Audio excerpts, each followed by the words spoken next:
go? This is not the smartest guys in the room.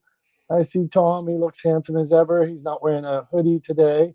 He's been wearing hoodies, but today he does not have a hoodie on. So he's in a button down. I'm in a sweatshirt, no hoods.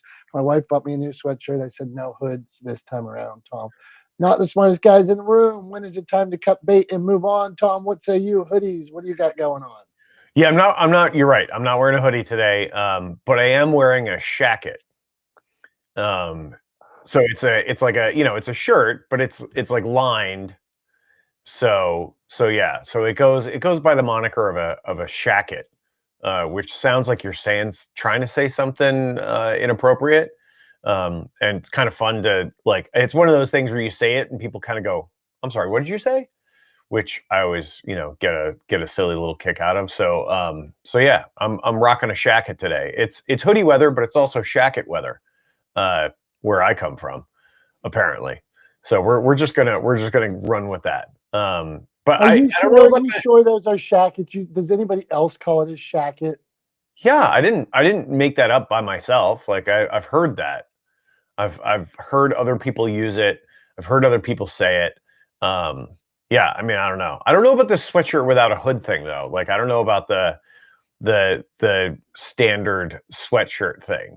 Like sweater, fine, but like I don't know. I feel like hoodies are the sort of like ideal sweatshirt. Here's my beef, though. I feel like I can't go everywhere with a hood on. Like, shouldn't I be a member of society at some point? And like, I feel like I can't walk everywhere with a hood on my back. It's just too much. Like I'm going to an athletic performance or something. No, I'm just going to the mall. I don't need a hood on. Too much weight to carry. Yeah, it's like when my dad's in landscaping and he taught me this thing called form follows function. So how the landscaping goes is basically how is this used, and then let's figure out how the landscaping goes. If I'm going to the mall, I don't need a hood on, or I'm going to be in at the movies. Why do I have a hood on? So the function of having a hood when I don't need a hood. I mean, if I'm going to the game and I want to pull a hood up over, but I mean to just live my everyday life, do I need a hood? No, you don't need a hood.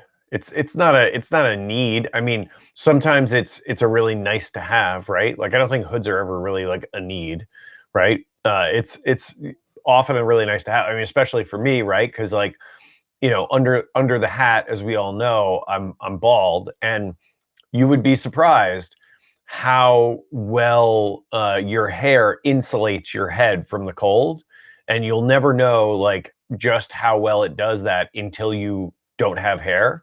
Um, so like for me, even having a hood, I actually like, I'll do it all the time. Like I have my hat on and I'll pull the hood up to just keep a little warmth in around my head, because otherwise my head gets really cold really fast. It's just the perils of baldness, so to speak, in the winter weather in a place that has seasons. The flip side of that is the peril of being bald in a hot place is sunburn on top of your noggin, which also sucks real bad. So it's there's ups and downs no matter where you go. But I'm a fan of the hood. I'm not wearing one right now. I'm rocking the shacket, but I think a hoodie is the prime example of a sweatshirt, and I feel like a sweatshirt without a hood is a secondary, a lower form of sweatshirt, so to speak. Brian, what say you? You want to jump in on that? He seems like he's eager to jump in on sweatshirts with hood. What do you got, Brian? You know me, I'm always willing to jump in. Um, I think it's about utility. I sweatshirts with hoods have been around longer than probably people realize. And if you want to distinguish them between a hoodie and a sweatshirt, they're really two different things. One's not taking the place of the other for this reason. Typically, a sweatshirt didn't have or doesn't. I'm sure there's some that do didn't have a hood or pockets. The nice thing about a hoodie, which is different than a sweatshirt, is that it has pockets typically and a hood. And to me, there were two different reasons you wore them. To me, a sweatshirt you wore for one reason. If it got colder out, and you were even going to be less casual, you wore a hoodie. Now, obviously, they make very cool looking hoodies now that you could probably wear for numerous occasions. But to me, they will be always and are two different things, both serving their own purpose. You don't get pockets with a sweatshirt or the utility of a hood or the utility of pockets that you do with just a sweatshirt. So that's the way I distinguish them. Fair point, and good. I appreciate that, Brian. I got one thing real quick before we move on to the actual topic that we came here to talk about today, and that is, you often give me a little bit of grief about eating while we're not the smartest guys in the room. It just happens to be the time of day when I'm often having something to eat. But today, I just thought I'd mention, because we talked about it a little while back at the beginning of the month. Actually, I think we were talking about pumpkin spice, right? And it was a subject of Tom's Thumbs. What I'm eating is a piece of toast with pumpkin butter on it from Trader Joe's. So same idea as apple butter, right? For those who don't know, yeah, it's pumpkin butter. And it's just cooked down. It's like sort of like concentrated pumpkin pie. Like filling flavor, right? But it doesn't have eggs in it, so it's not that kind of texture. It's more the texture of like apple butter, but it's that flavor, and it's freaking delicious on toast. So just wanted to throw that out there, let you know that I do like pumpkin spice in certain things, and this is out of pumpkin pie, but I think it works because it's actually made of pumpkin. So I'm enjoying a piece of toast with pumpkin butter on it from Trader Joe's. There you go. You are full circle yuppie now. Trader Joe's, pumpkin butter. Uh, you have failed. All right, not the smartest guys in the room. When is it time to cut bait and move on? Me and Tom were throwing some ideas back and forth, and this one, when he phrased it like that, he's like, "You mean cut bait and move on?" I'm like, "Yeah, there you go. That's the topic." So I'm talking about project, partnership, apps. How do you know when I've spent too much time on Canva and it's not as functional as I want it to be and I need to move on forever? When I'm book brush, I make book covers and I make ads with book brush using book covers that my team has made. It works. They look the right way. I use book brush. I pay book brush whatever a year, and I make 1,000 ads a year on book brush. I like book brush. I don't love Canva. Is it time to move on? In all phases of our life, Tom, there's things that we move on from or decide. So, what say you on the subject? And let's get people started. Yeah, man. I mean, I think like let's start broad and kind of focus in a little bit, right? So I think broadly speaking, when anything, right, whether it's a situation, whether it's a tool, whether it's a way of doing something, a modality or a method, if anything is not giving you what you need out of it, right, then I think the impetus is on us as to look inward first, right? To look at ourselves first and determine whether or not it's something that we can fix in the way we're using something, in the way we're doing something. And if the answer to that is no, then I think it's time to cut bait, right? I think it's time to move on.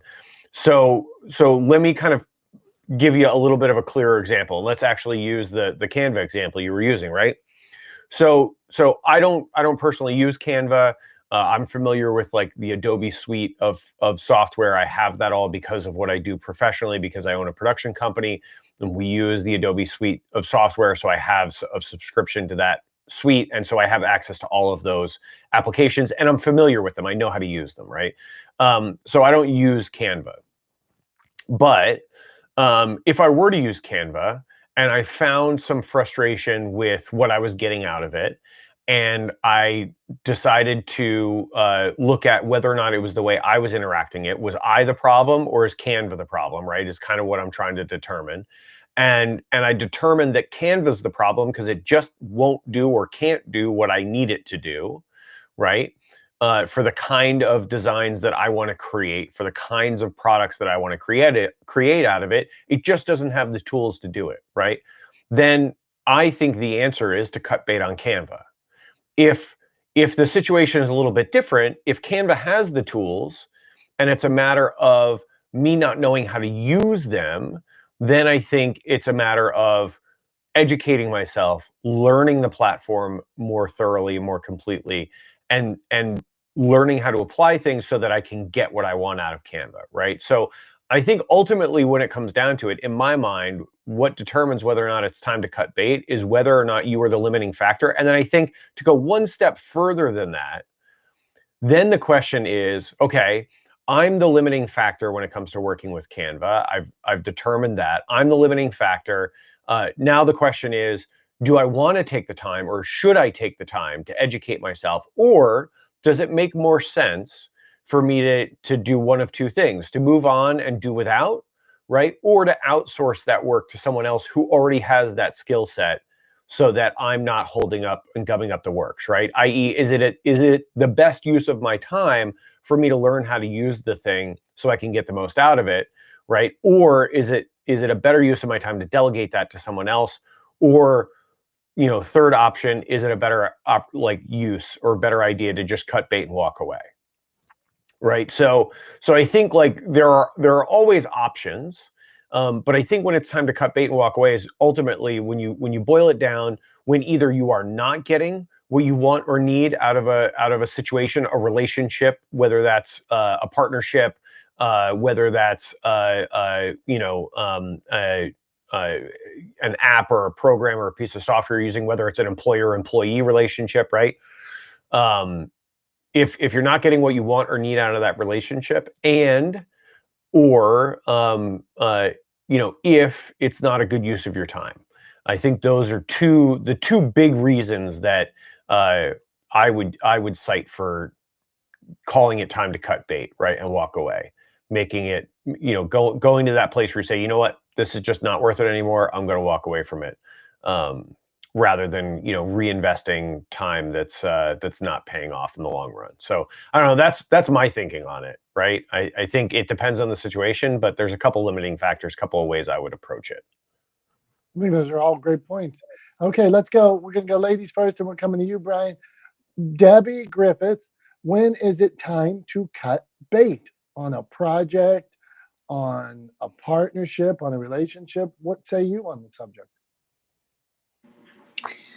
That's a great question, because I'm actually been looking at my social media analytics. I've been tracking it now for about 6 months to see where I'm growing, where I'm not growing, et cetera, et cetera. Because as we all know, it takes some time and effort to do the posting, to do the follow up. And one social media channel on Twitter, now X, I'm not seeing anything. So I'm actually giving it to the end of the year. Excuse me. And if I don't see anything, then I'm, any more growth, if it just stays static, no interactions, then I'm going to cut bait. I would rather focus on my other channels, Facebook, Instagram, YouTube, where I'm growing and I seem to be having that impact. So for me, for social media, it's about where I'm having impact, where I'm seeing the growth. So I land my plane. That's good stuff, Debbie. Do you feel that X? I'm wondering if X is more of a news source at this point, and wondering, can you fit content into news source, or is the content just not for that platform? It may be both. Twitter X has changed, as we all know, since Elon took over. And I know there's been a lot of people that have left that platform, and I've never really seen the growth come back on. But I do see people where they make comments, but it's generally either political or news related. So that may not be the platform for me. That's fair, Debbie. And I like when Tom was mentioning how to use a certain platform, like if it doesn't serve you. I tried Snapchat and I was off Snapchat in 2 weeks. And it was not because of me not being able to use it. It was for how I want to share my message to the world. I did not think Snapchat with these messages that go away, with these messages that are harder to send to a mass audience, it just wasn't for me. So, I mean, could be for a lot of users, not for me. Okay, go on, Tom. I just wanted to say, in terms of X, I would put some very, very heavy, like gigantic air quotes around news source for X, right? Like, I mean, it is, if you go on there, it is not a news source. And I'm not just applying that to X. I think, broadly speaking, too many people, and this is, sort of anecdotal experience from my own personal life, right? Too many people think of social media platforms as news sources, right? And they are not. They are potentially sources of information, but like there is very little to no sort of sourcing for that information. There's no journalistic standards that go along with those. So like at the end of the day, I would say to anybody, do not treat any social media platform as a news source, right?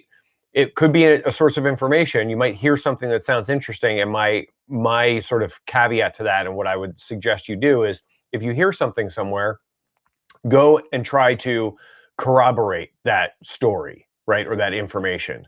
Corroborate it somewhere else, not on a social media platform, right? So like, I don't know, I just wanted to say that it's like something that like is like constantly kind of a thorn in my side, especially when it comes to like my relationships with like some of the people that I'm very close to. They treat social media like it's a news source, and it drives me nuts because it's not. Because anybody can post anything on social media and there's no journalistic standards behind it. There's nothing to say that it's actually true. There's nothing to prove or disprove its veracity. So it drives me absolutely nuts. So like, that's a personal beef I have with people calling any social media platform or anything they get off social media news, because it ain't. All right, you jumped on my language very quickly. So it's a distribution platform where I can get to my trusted news source quicker, whoever that may be. Like if I trust NBC, or CNN or Fox or whoever, I can look, I can see more of the Steelers. I mean, I can find information from those people and then verify my trusted news source. Okay. But when Solly was landing in the Hudson, which made X what it is, uh, people were, multiple people are showing pictures of that plane landing in the Hudson. Now it could be AI at this point, but it was a good source of information. Now I need to trust and verify it on my own. Okay, when is it? Go on, Tom. What do you got? Well, I was just gonna say, yeah, that was when it was Twitter, right? Like, yeah, that was when it was Twitter. That was long before Elon got involved and took it private, and has since sort of rung amok. It's become a home for white supremacists and anti-Semitic and pro sort of neo-Nazi vitriol and stuff. So it's not yeah, it has gone gone downhill since Elon took over. Let's just we'll put it that way, not to put too fine a point on it, but yeah, I mean, no, look, social media has changed a lot over like the last 15 years that it's sort of been used. and proliferated through culture, and it's gone through a couple of different sort of iterations of itself, and it'll continue to change over time. I just think, yeah, it's not a news source. Like, if you're using any social media platform as a news source, it's time to cut bait and move on. How about that? That's fair. Okay, so that's good. When is it time to cut bait and move on? I might move on from the platform you discussed. Okay, Mr. Swift, here on this platform, 2 years when they redid it and cut everybody's following and friends and how you followed people and how you could, everything was like these little notes for a while. What was going on there? I almost cut bait. I was like, I don't want to send. I want to be live with my friends. I don't want to send like these weird voice messages. So I was pondering. Mr. Swift, when is it time to cut bait and move on? Then we're coming to you, Dr. Tachi. What do you got, Mr. Swift?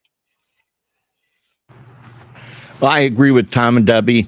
If it's not serving you is one thing. The other thing, and this is where you really have to be honest with yourself, is am I going to truly take the time to learn to utilize it to the potential that I will keep it?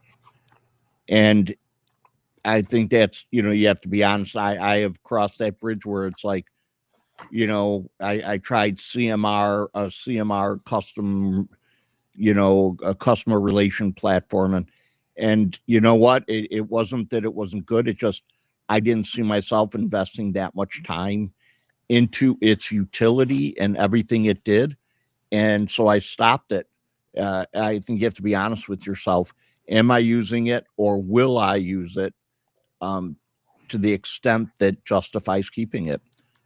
On top of what Tom and Debbie said. So that's my 2 cents. Good stuff, Mr. Swift.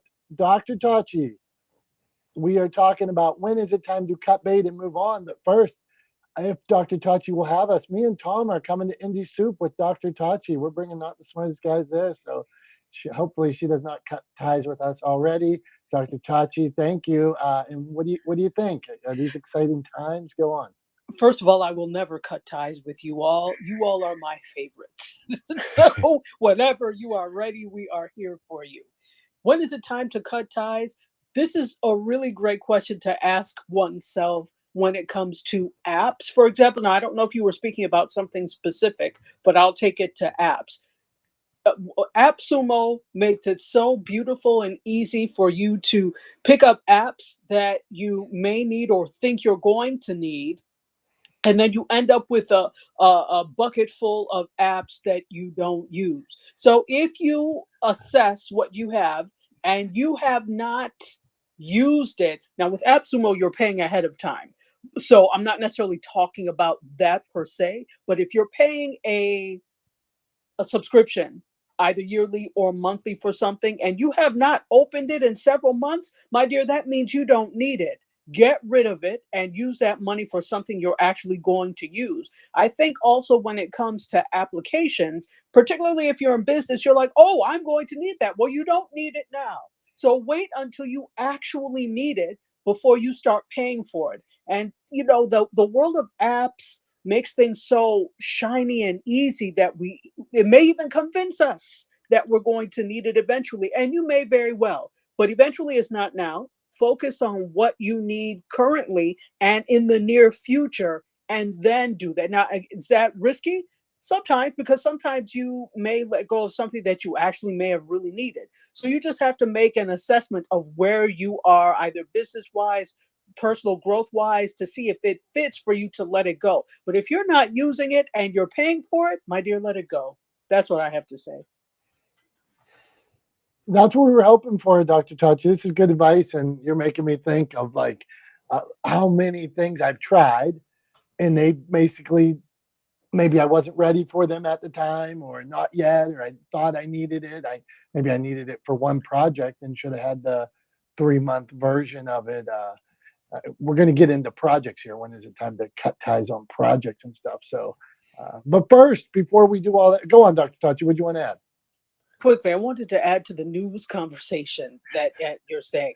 I agree on both. I came in as Tom was speaking. Social media should not be your primary source of news.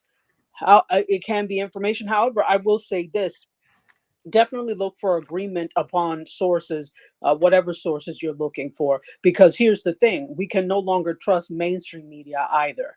So, and that's probably been the case for a very long time because of who owns what. But particularly now, we're seeing how who owns what and who has allegiances to whom, how that's affecting the information we get. So you're not even certain that you're getting true information from mainstream media. And you can certainly look to, there are people who have left mainstream media and started their own things. For example, Don Lemon, Joy Reid, Jim Acosta, they've all started their own things on Substack and YouTube. And these are trained journalists. So you can certainly find trained journalists who are interested in in not just the business, but the integrity in journalism, and report fairly and balanced and openly. But still, even with them, look for agreement upon sources. If you see the same thing over several repeated tries, chances are there's a modicum of truth. So I just wanted to add that. Go on, Tom. Sorry. I was just going to say, I appreciate that, Dr. Tachi. And one of the things that, one of the things I always look for, and just, maybe this is a good example for other folks to use, but one of the things I look for is if I see a story, right, or a headline or something, and then I search that story or that headline and I find a similar story, or basically a story containing the same facts, the writing of it is always slightly different because it depends on who wrote it. But if I find a similar story containing the same sort of basic set of facts from 3 sources, then I trust it, right? Then I believe that set of facts. But that's sort of like my litmus test for whether or not I take something at at factual face value, or I, kind of add a couple of grains of salt to whatever it is. So it's just one of those things. I think of it like, when we were kids, when we were in school, Dr. Tachi, for your students, right? There are standards for when you write a research paper. There are standards you have to follow for your sourcing of information, and one of those standards is that information has to be verifiable, right? And it has to appear in multiple places if you're going to present something as fact. And so I try to do that myself. Is it more work? Yes. But is it worthwhile if you want to actually know what's going on, or actually know what's true and what's not? Yeah, absolutely. It's the world we live in, for better or for worse. Reality is that you have to double check stuff. So that's the way I always do it. If I find the same set of facts in a news story from 3 different sources, I consider it to be true, and I move on from there. So if you can't find it in at least 1 or 2 other places, then I would say dismiss it as opinion or propaganda. That's my thought. All right, well done, well said. Okay, this is not the smartest guys in the room. We appreciate all you for being here, because if you were not here, I would be talking to Tom and he would bore me to tears. No, I'm kidding. But now it is time for the most important part that we give back to you. This is Tom's Thumbs, where we ask Tom a question and he's got to give it a thumbs up or a thumbs down. Pop culture related, something in the news, something in the media. So we're going to go polarizing today. The question, Tom, what do you think with Halloween coming up? What do you think about the people that don't give away Halloween candy? They turn their light off. They don't give away the candy. Thumbs up, thumbs down.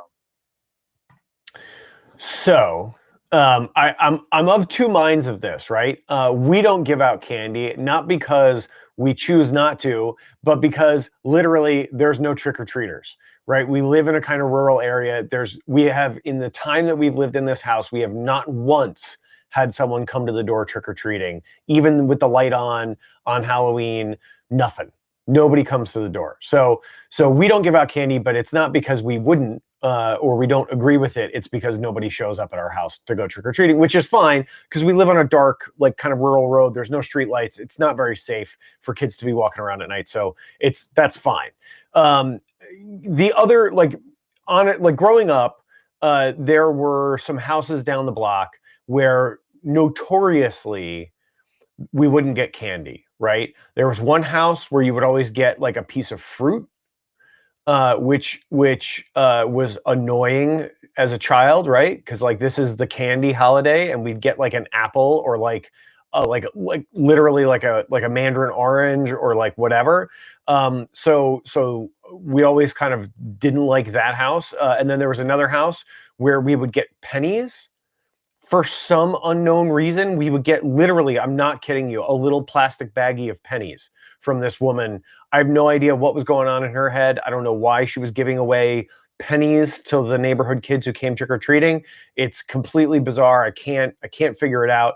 In both of those instances, I would argue that those people get a thumbs down for not giving out candy. They should have been giving out candy. If you can give out apples or fruit or fresh produce, which is, dramatically more expensive per piece than candy. We just lost Dom's camera. Apparently, he's too upset about what I'm saying. Anyway, if you can afford to give out fresh produce or pennies, actually literally giving away money instead of candy, then you should just be giving out candy. Like, resist it. Like, I don't think that Halloween is the time to protest nutrition for children, right? Let kids have candy on Halloween. That's crazy.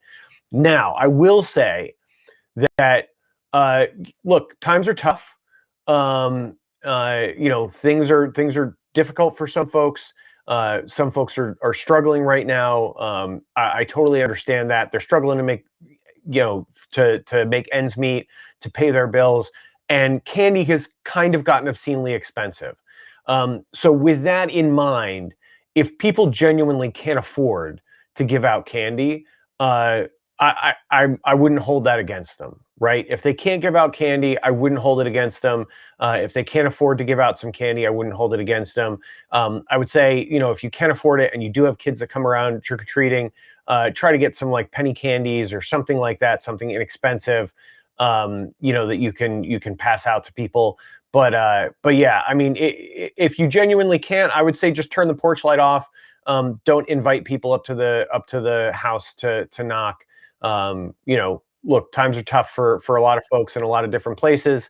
I would never hold it against someone if they're struggling to make ends meet and can't afford to give out candy because of that. So yeah, I would never hold that against someone, but I will absolutely 100% hold it against someone who makes a choice to not give candy out on Halloween and to give something else out instead that they know that the kids will not be happy with, that they know will be sort of annoying or frustrating to the kids in the neighborhood, of the kids that come to the door.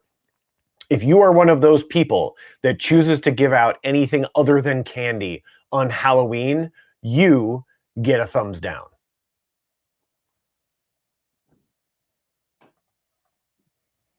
That was well played all around. I was filling a little bit until you got your camera back working and got back on screen here with me. So I was dragging it out a second, but yeah, I mean, that's I think if you choose not to, then thumbs down, man. Thumbs down. Not cool. Not cool. Well, Tom, even though my camera went off, I can make reels of you. I thought you played it well, because there are people like, look, my dad's 83 and lives in an old farmhouse. He'll probably trip and fall walking out to the front door. Okay, there's a reason that he can't give candy. Or like you said, candy's expensive as hell. I went and bought a bag. The bags were like $20, and they're smaller bags, and the candy bars are smaller. I mean, well said, Tom. I mean, come on. A humbug.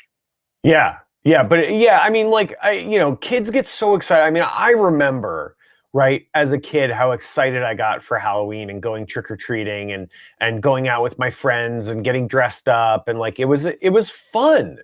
And like, I mean, thumbs down to people who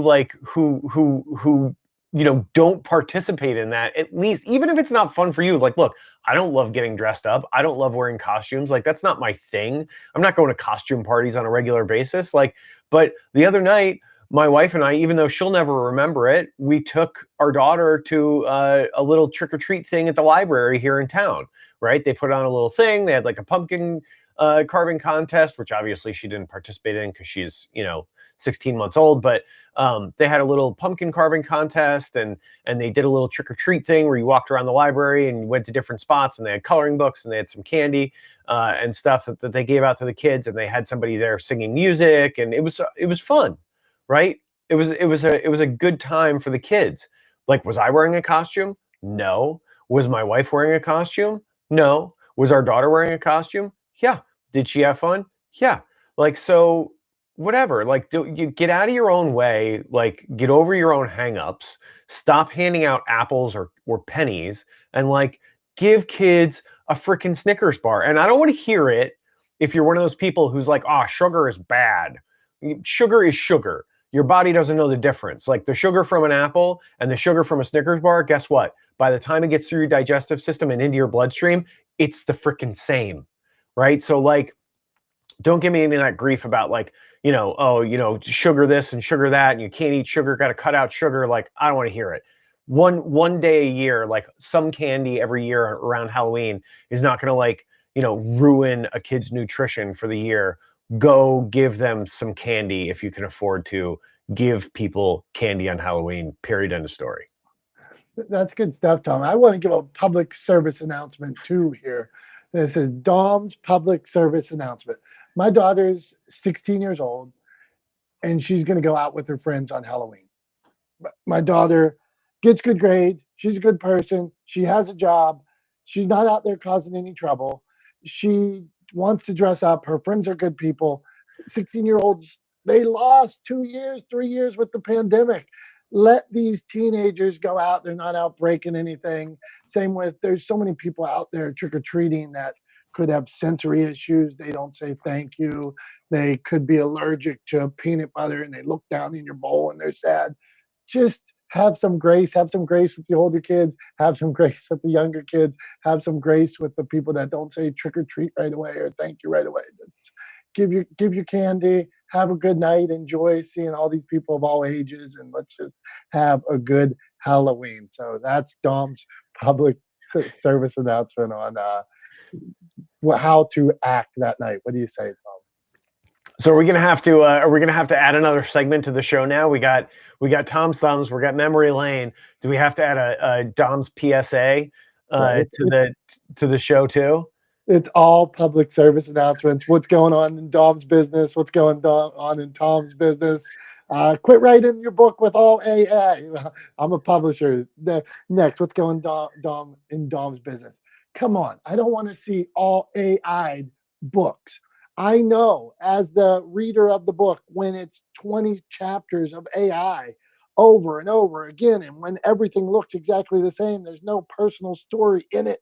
It repeats 4 sections later, the same information just said. I mean, it's the same line with the same amount of characters in it almost. I know the reader knows it. You could do a better job on your own. So, Tom, now I'm all worked up. All right, now we're on a tangent, but I want to run with it for a second, because I've got a good, what I think and what I've been told is a good way of thinking about how generative AI works, right? And understanding what you're getting out of it. Okay. So, of course, this is a visual metaphor because, like, surprise, surprise, the video guy came up with a visual metaphor to explain how generative AI works, right? But basically, think of, like, we've all probably had the experience at some point in our lives of going to, like, a salad bar or a buffet, right? You go to a buffet, there's all this food laid out, or a salad bar, there's all this food laid out, and you get to go through with a plate and pick what you want and put it on your plate, and everybody's plate looks different, right? Because everybody picks out some of what they want. They pick out a little bit more of this, a little bit less of that, right? To make their own plate unique, right? And that's similar to the way, sort of like creatively, we work, right? So like when it comes to creative work, everybody is kind of making their own plate, so to speak, right? Everybody's bringing their own sensibilities, their own biases, their own life experiences to inform how they put that plate together and what they put on that plate and how that plate ends up being composed in the end, right? Now, what AI does is AI has access to the same buffet, right? And so you give AI a prompt. You say, AI, make me a plate, right? And so what AI does is it goes, oh, okay, well, I've got a bunch of this, I've got a bunch of that, so like, let's just pick some food out, right? Like, let's go buffet, because it can be a little bit more interesting that way. So like, you might say to AI, hey, AI, I'm at a buffet, make me a plate, right? AI will go to the buffet and AI will get some chicken fingers, right? And AI will get some green beans, and AI will get some soft serve ice cream, and AI will get some cottage cheese, and AI will get some canned peaches, and AI will get a piece of Salisbury steak, and it'll put all of that into a blender, mix it up, run the blender, puree it all together, and then pour it back on the plate and hand you that plate, right? Like that's kind of how generative AI works. It has access to kind of the same information we all have access to essentially through the internet, right? And what it does is it goes through all the information that it has access to, what it's been trained on, right? It goes through that information and it pulls out pieces that it feels like make sense, and then it puts them together and spits it back out at you, right? But the problem is with sending AI to the buffet is AI has no taste buds, right? Like ChatGPT has no taste buds. So ChatGPT doesn't care what the finished product tastes like, right? It's not important to them. It doesn't matter if the flavors are complementary. It just knows that like chicken fingers taste good, and like cottage cheese tastes good to some people, and Salisbury steak tastes good to some people, and apple pie tastes good, and soft serve ice cream tastes good, and all these individual things like people like. And so it takes all these things that it knows people like and mixes them together and spits them out. The problem is like nobody wants Salisbury steak with soft serve ice cream on it, right? Like nobody wants to eat that. I don't know, maybe somebody does, but like I would say they're wrong for wanting to eat that. Like, sorry, not to yuck anybody's yum, but ew. Like don't put soft serve on your Salisbury steak. But that's how AI works, how generative AI works, and in kind of a very simplified way, or it's a good way to think about it. So like, don't send AI to the buffet without very clear, very specific instructions on what you want, how you want it put together. And then when it brings it back, look at the plate, right? Check its work. Make sure that it brought you what you asked for, and it didn't put a piece of apple pie, right, on top of your crab legs because it thought you liked crab legs and you liked apple pie. That made sense to it, right? Like, don't just take it for granted that it understands. Double check its work. Otherwise, you're going to end up with a Salisbury steak, soft serve, cottage cheese smoothie, right? And that's not going to be good for anyone. So yeah, so that's my PSA on how you should think about dealing with generative AI and why it's a bad idea to use it to accomplish tasks without double checking its work and making sure that it's delivering what you want it to deliver. That's good stuff. We might have to do a whole room of PSAs someday, just one after another. This is something you've seen. We're mad about it, or okay, not the smartest guys in the room. When is the time to cut bait? Okay, Julie, Loken, Jamie, we're coming. Julie first. You can talk about Tom's thoughts on candy. When is it time to cut ties? We were talking about project partners, anything, or AI being like a salad bar or a buffet. What do you got, Julie? I just believe Tom has become a softer, kinder human since he became a father. That's all I got. Thank you. That reminds me. So people that don't give candy or give weird candy got a thumbs down. That was your saying, because he was on. Well, I'm almost seeing the roles reverse here. Like you're becoming the curmudgeon, and Tom's becoming like the kinder, gentler, not the smartest guy. He's becoming the more reasonable one now that he has a daughter. So I don't know. And now that your kids are flying the coop, I don't know. It's really confusing to me actually right now. So. Yeah, you're right. He gave three thumbs it up in a row, and then even today his thumbs down was really like a thumbs up. So I am confused, and maybe I've been trying to. I Are don't you, really know where I am anymore. Yeah, Actually, where am I? Dom, are you becoming the heel? Is I that know. what's happening? Are we trading places? Are you becoming the heel? My whole life is about being good cop and positioning other people as bad cops. So I uh, mean, I heard Dom swear like for almost 2 minutes straight last week. So come on. no, Julie, how dare! I do swear every once in a while. Swearing's not bad. Right place, right time. Right place, right place, right time, right message.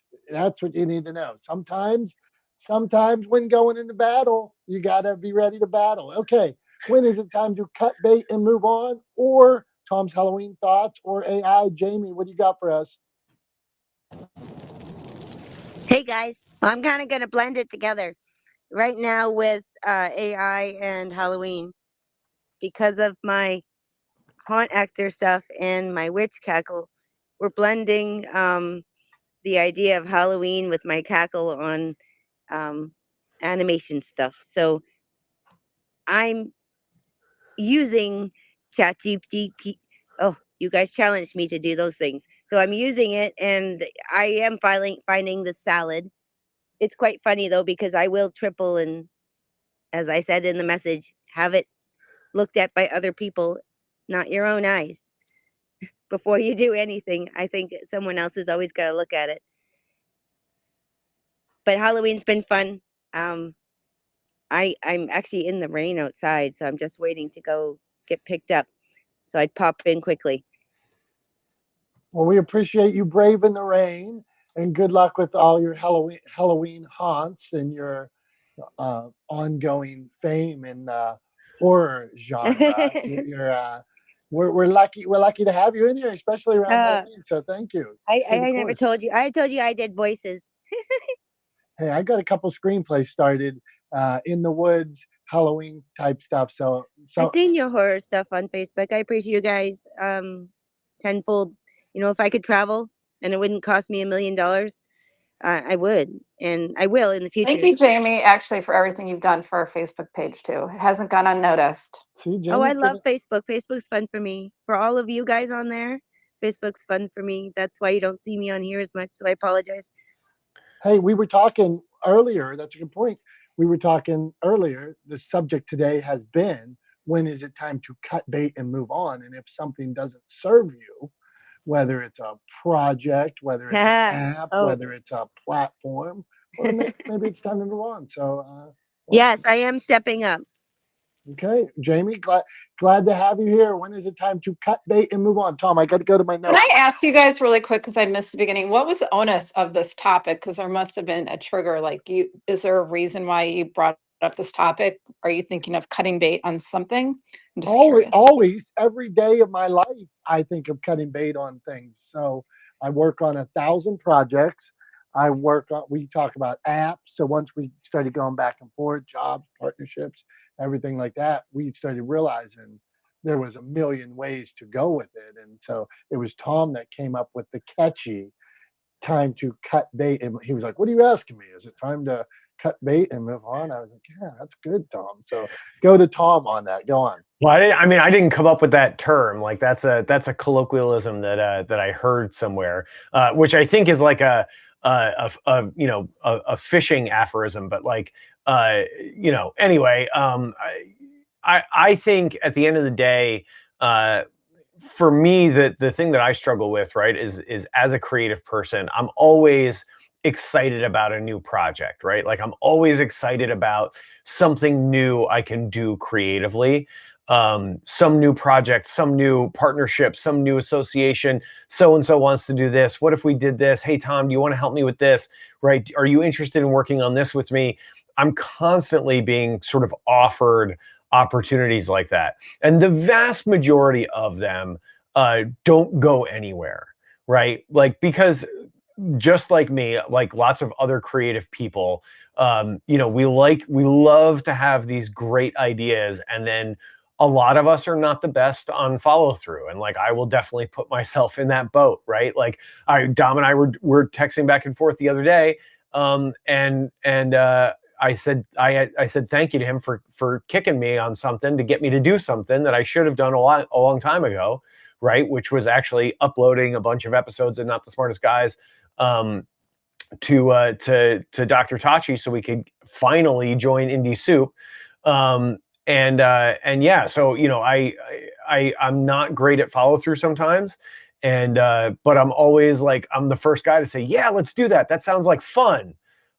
So sometimes I need to be better about sort of, cutting bait on some of those projects as things sort of languish and falter. Maybe I need to look at it and just have a conversation with somebody and put something to bed, right? Say, hey, I don't think this is going anywhere. Like, should we just lay it down and let it go, right? Should we just walk away, or are we going to pick it up and actually go forward with it in earnest? I think that's one of the things that I struggle with as a creative. And maybe I'm misplacing that, right? Like, I don't want to put everybody else in the same boat as me. Something I struggle with my personality, right? Because of the way my brain works, its unique brokenness. I tend to start a lot of projects and not finish all of them, right? So I start far more than I finish. That's just me. But yeah. So I don't know. What do you think, Dom? You said you got something else to add to that? Yeah, I have a rebuttal on this. For me, how I decide to move forward with projects or cut bait with projects when I'm working in a collaboration is, can the other person move the project forward in some way? And I don't ever expect them to do more than me. I don't expect them to carry it on their own. I'm saying, are they moving it forward at all? Right? It could be one phone call, it could be a message, it could be an email, it could be, hey, Dom, here's an idea that we could add to that. We moved it forward a little bit. And I could be the culprit too. Am I moving it forward? Maybe I can look at it and say, I'm not moving this forward. I don't see the vision. I don't see the future. So I'm holding this person up. So for me, when working with someone, they don't have to carry all the weight. Carry some. Move it forward. If we can move it incrementally forward, the smallest movement forward is forward. I'll take that every day. It moves at the end of a year. Hey, look how far we've come. Year 5. So forward in some way, Tom. That's how I decide. And I think that's fair. I think that's a great point. Like, at the end of the day, if things are still moving, if it's not languishing, right, then it's probably worth holding on to, especially if it doesn't require a lot of effort to sort of keep something going, right? If it's not a drain and it's still rolling a little bit, let it roll, right? But if it's sitting still and nobody's touched it for a while, then I don't know, maybe that's a good signal, for my own life, for my own projects, that maybe I need to cut bait and have somebody else give me a hand. So or let it go. But anyway, without rehashing that too much, let's move on now that we've I think that horse, it's time to cut bait on that horse. It's laying down. It's taking its last breath. So let's move on to memory lane. What do you got for us this week? Where are you going to take us on a walk today, Dom? Okay, today in honor of Halloween, I'm going to take you to some of the best Halloween costumes that I've ever had. I want you to think back, those ones with those things around your head, that rubber band that squeezed your circulation. My best Halloween costumes were made by my grandma. We called her Chevy, and she sewed like the wind. And so I remember she made me I don't even know what the fabric was, like felt or something like that. And the felt was, she made me an ET one year. The face looked just like ET, and my whole body was in this like ET fabric suit. And then another year, she made me a bulldog, and I had teeth that stuck out of the bulldog, and they smelled like smoke. And they say you never forget in your life, you never forget a smell. Man, my Halloween costumes, E.T., the bulldog made by my grandma that smelled like smoke.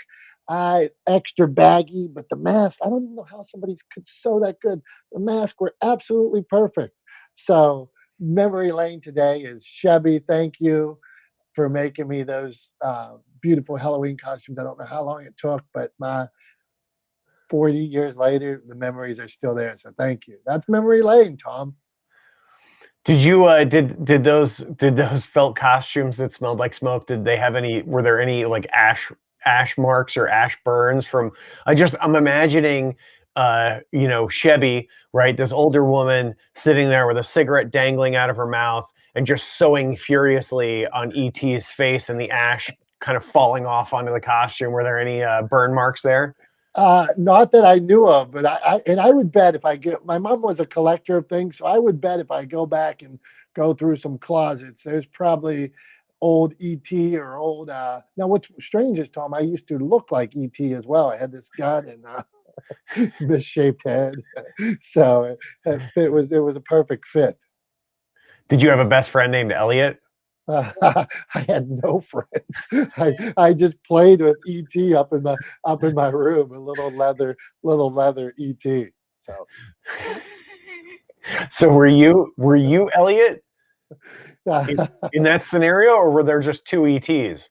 people talk about like not identifying with ET, but a kid that was alone playing with dolls. I had Cabbage Patch. I had Lyle Cody. I had a bald Cabbage Patch. I had it all. Those were my friends, Tom. And then I went and played in the woods behind my house until I was old enough to walk about 5 miles to the neighborhood down the road. Gotcha. Me too. That's why we click. I played with my Smurfs.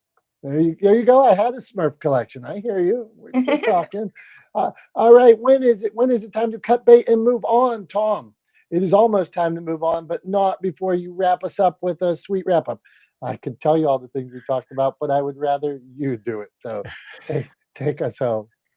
You would rather I have that pressure, right? So yeah. So we talked about a bunch of things today. Obviously, kind of went off on some tangents as per usual. You know, what can I say? I'm easily distracted and or easily annoyed. I don't know, one of the two.